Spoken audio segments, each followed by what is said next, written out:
Somos еще рано. Это не свидание, то? Я сделала так только для тебя. За что именно? Дурак!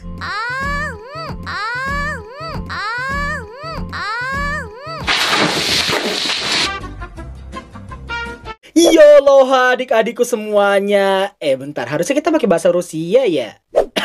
Fosfrasi caya sas nomnoi, foi liubimi brasdes, kafifai, eto normalno, ясчито то особенное, ilicio, попробуйте оставить комментарий вниз, прежде мне начнем, не забудьте нажать кнопку подписаться, лайк и активировать колокольчик уведомления ниes. Utiwi Rusia coy, Utiwi nyari spek minimal kayak Alia atau Masha. Bukan Masha yang ini dong ya, ini mau buat kalian aja cuy. So, tanpa berlama-lama lagi, mari kita mulai. Rosidere episode ke-6.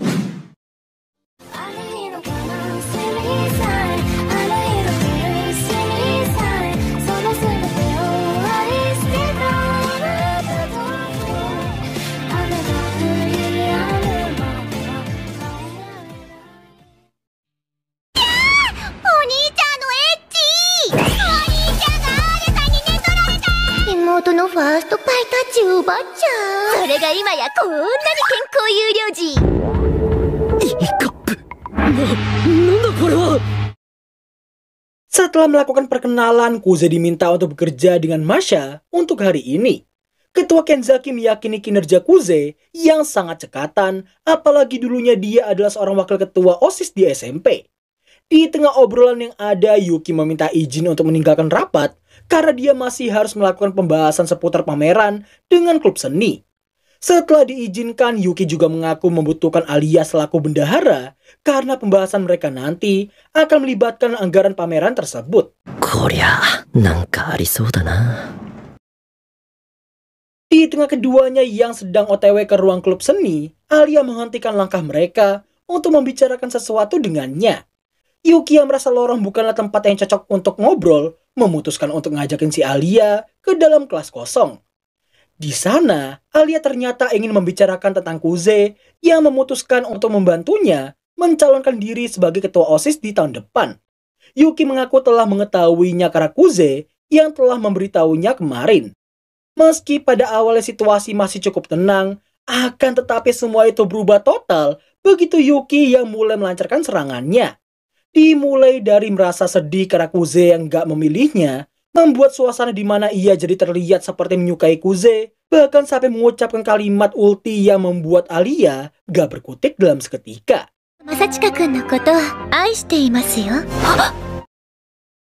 Jelas pengakuan Yuki barusan menjadi sebuah pukulan yang sangat berat bagi si Alia.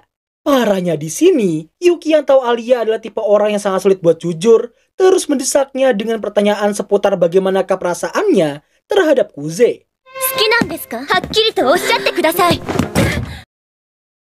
Ketidakjujuran Alia terhadap perasaannya sendiri membuat Yuki terus mendesaknya tanpa ampun.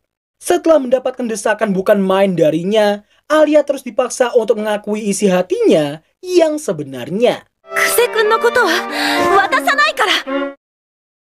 Merasa cukup puas dengan jawaban Alia barusan, Yuki ngajakin Alia buat lanjut ke ruang klub seni lagi. Sebelum mereka pergi, Yuki meminta izin untuk diperbolehkan memanggilnya dengan sebutan Alia, seperti halnya si Masha dan juga Kuze.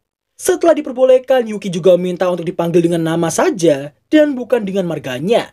Yuki to oyabi kudasai. Yuki-san, nandaka tondemonai koto o kuchibashita kiga. Sementara itu, nampaknya Kuze yang lagi bantuin Masha memeriksa semua dokumen yang salah. Dirinya merasa kagum dengan Masha yang sangat cekatan dalam bekerja. Bahkan Kuze sampai membandingkannya dengan Chisaki yang sangat berbeda 180 derajat darinya. Demi menjaga citra seorang senpai, Ketua Kenzaki meminta Chisaki untuk membantu perpustakaan mengganti semua koleksi buku mereka. Seperginya doi dari sana, Ketua Kenzaki minta maaf atas sifat cerobohnya Chisaki tadi. Meski kelihatan begitu, tapi Chisaki sendiri adalah member OSIS yang paling pro dalam berkoordinasi dengan klub dan juga komite lainnya. Meski Kuze ingin membantunya membuatkan teh, Namun Masha merasa nggak masalah karena dia sendiri emang suka membuatnya. Di saat Kuze mendengar Masha yang nawarin teh pakai selai stroberi, ia rupanya tahu tentang teh Rusia. Karena alih-alih memakai gula ataupun susu, teh Rusia menggunakan selai sebagai pengganti rasa manisnya. 会長はプロテインでいい？ そういう冗談も言うんですね。 Singkat cerita, di tengah obrolan mereka tentang teh hitam, Masha nanyain Kuze yang kelihatan tahu banyak hal tentang Rusia. Namun jelas aja Kuze mengaku hanya mengetahuinya dari film-film kakeknya doang. 実際はあのことを話すために一生懸命勉強したんだけど。 Setelah menyajikan tehnya ke Kuze dan juga ketua Kenzaki, nampaknya Kuze yang sangat menyukai teh buatan Masha. Rasa dari teh hitam itu bakal mengingatkan Kuze terhadap sang ibu yang juga sangat menyukai teh hitam. Gak lama kemudian Kuze dibuat sangat terkejut karena Masha yang malah memakan selai tadi dan bukannya dicampurkan ke dalam cangkirnya. Masha pun ngasih tahu tiap orang punya cara penyajian mereka masing-masing. ただいま戻りました。戻りました。 Kelihatan banget tuh bete-nya. Baru aja sampai, Alia nampak mendekatkan kursinya ke Kuze. Kuze yang merasa kurang nyaman pun dikasih tahu Alia bahwa di Rusia sana terdapat sebuah keyakinan yang mengatakan seorang gadis akan mendapatkan kesialan jika duduk di pojokan. Shuraba nano? Demi bisa mengalihkan kesadaran usai melihat rivalitas di antara Alia dan juga Yuki, Kuze menanyakan keyakinan tadi ke Masha yang jauh lebih normal dari si Alia. Masha pun membenarkannya, tapi lebih tepatnya gadis tersebut akan terlambat untuk nikah. Karena hal itulah Masha jadi nanyain sang adik yang mungkin telah menemukan orang yang ingin dia nikahi di masa depan nanti. Jelas Alia mengaku nggak ada sama sekali dan beralasan cuma lagi pengen nempel kayak gitu. そうもし一緒おらな。まだ15歳だもんね。 Singkat waktu, karena para senpai ada rapat dengan guru habis ini, kelas 1 diperbolehkan untuk pulang duluan. Di tengah perjalanan, Kuze merasa yakin Yuki pasti telah mengatakan sesuatu ke Alia. Demi mencairkan suasana mereka, Kuze ngajakin si Alia buat mampir ke resto keluarga, sekalian untuk membahas tentang pencalonan mereka nanti. にスフィダニエと？ あなたはそういうつもりだったんですか? Di dalam, Kuze harus dibuat speechless begitu melihat 2 minuman jumbo yang akan disikat habis oleh si Alia. Sebelum mereka memulai pembahasan, Kuze nanyain apa yang dikatakan oleh Yuki padanya. Awalnya Alia gak ingin ngasih tahu, tapi karena penasaran, Alia mengajukan satu pertanyaan padanya. ユキさんと付き合ってるの？ 違う、断じて違う。 Demi tidak meneruskan kesalahpahaman mereka, Kuze ngasih tahu bahwa sifat Yuki sebenarnya nggak seanggun penampilannya. Karena yang sebenarnya terjadi itu, dia cuma senang menggoda Alia yang mudah dijahili olehnya. Setelah itu Kuze memulai topik pembahasan tentang pemilihan ketua OSIS mereka nanti. Pembahasan dimulai dari keyakinan bahwa Yuki hampir mustahil dikalahkan, di mana hal itu didasari dari banyak hal. Salah satunya ialah pencalonan ketua OSIS berikutnya yang cuma ada 2 paslon doang. Sebagai referensi untuknya sewaktu SMP dulu, terdapat 12 paslon termasuk dirinya dan juga Yuki. Tapi setelah melalui rapat umum atau lebih tepatnya debat kampanye, setengah dari paslon tadi memutuskan untuk mundur atau lebih tepatnya otomatis kalah berdasarkan peringkat yang mereka dapatkan. Dari 6 paslon itu pun hanya tinggal 3 paslon sajalah yang mampu bertahan sampai akhir. Semua hal yang barusan ia ceritakan bisa dibilang sama dengan saat ini.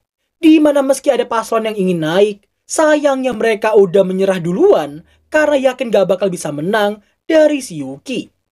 Di tengah Kuze yang masih terus berbicara, nampaknya Alia yang malah cemburu dengan Kuze yang terus berfokus ke Yuki, hingga seuzon tentang Kuze yang seperti udah biasa ngajakin cewek ke resto keluarga seperti itu.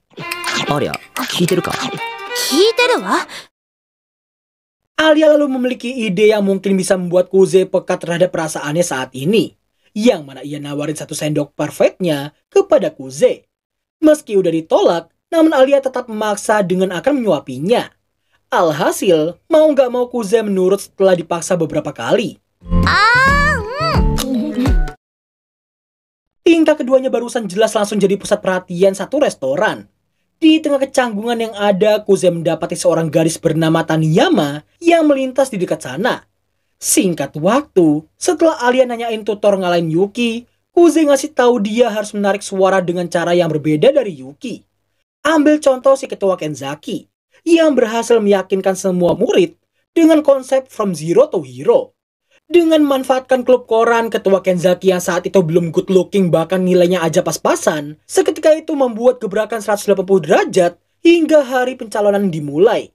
Iya, simpelnya metode itu mengharuskan para murid bisa melihat sekaligus merasakan perjuangan yang dilalui olehnya. Meski keduanya terlihat sangat serius, namun mereka berdua sama-sama memikirkan satu hal yang sama.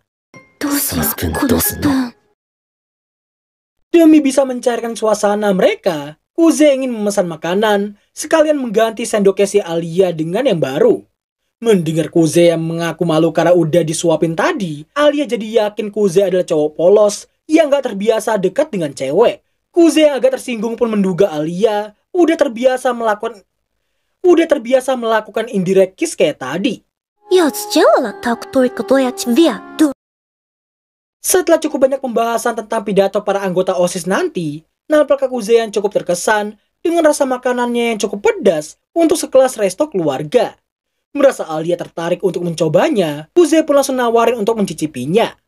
Meski sempat ragu, akan tetapi karena gengsi dianggap lemah terhadap rasa pedas, Alia terpaksa mengaku ingin mencobanya juga. Nah, di saat Kuze yang gak sengaja nyendok satu cabai utuh, Saiton Yuki muncul untuk menghasutnya melakukan kejahilan. Keraguan sempat muncul karena malaikat Masha yang muncul untuk mencoba menghentikannya. Akan tetapi karena Saiton Yuki jauh lebih kuat ketimbang malaikat Masha, pada akhirnya Kuze memberikan semangkuk kecil tofu pedasnya pada Alia.